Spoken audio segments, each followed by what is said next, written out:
This is Science Quest.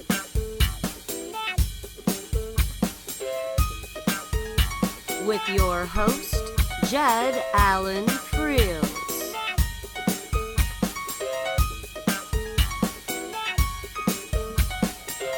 He's taking you around the world, discussing everything science.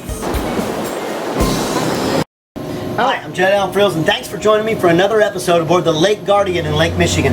Hey, we got a great opportunity to talk to Zach Driscoll, who's with the School of Freshwater Sciences at the University of Milwaukee, located in Milwaukee. Zach, I know we brought up some zooplankton on one of our net drags. I'd love for you to tell us about them and what we're looking at. Yeah, definitely. So these are zooplankton. As you can see, they're just kind of like little bugs, but they're actually crustaceans, so they're more related to something like shrimp. Now these things are super important for the Lake Michigan food web because they really make up the base of the food web. So I think I talked earlier a little bit about phosphorus, so that's at the base, and that fertilizes all the algae so you get your plants, and then these guys are kind of like the bugs. So they're converting all that algae into food for fish.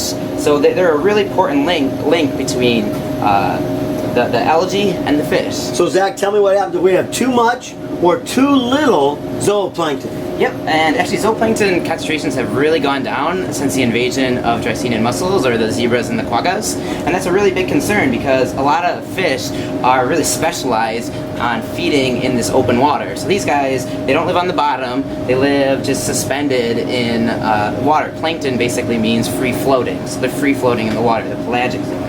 If you have too little zooplankton, it can really affect your fish population because, as I said, it makes up the food. This is basically fish food. So one of the things we've noticed is that Lake Michigan's waters are really clear and really clean. So you look off your boat in 20 feet of water and it's clear and clean. However, we don't know that it's necessarily clean, but it is maybe missing the zooplankton that's down there. Mm-hmm. They've been cleared out, they're just not there. Zach, what are you finding in some of your zooplankton research as you travel around the lake and do sampling? Oh yeah, so actually I did my master's thesis work on zooplankton food web ecology, and what I really found is that their feeding ecology is much more complicated than we originally thought. So in the classic scheme, you got algae, you got zooplankton, you got fish, and you got fish. So in my research, what I actually found was that we have algae, we have zooplankton, we have zooplankton eating zooplankton, we have some zooplankton eating other zooplankton, and it's just much more complicated than this classic ideology.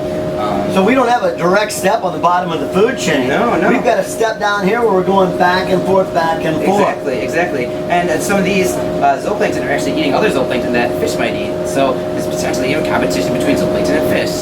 Fantastic. A little lesson on zooplankton. Zach, thanks so much for joining us today on Science Quest. And remember, if you're interested in zooplankton, you can go to places like the University of Milwaukee and the School of Freshwater Sciences and learn more. Hey, I'm Jed Allen Friels, and thanks for joining Zach Driscoll and I today on Science Quest.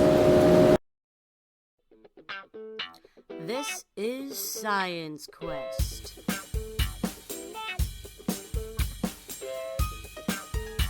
With your host, Jed Allen Friels.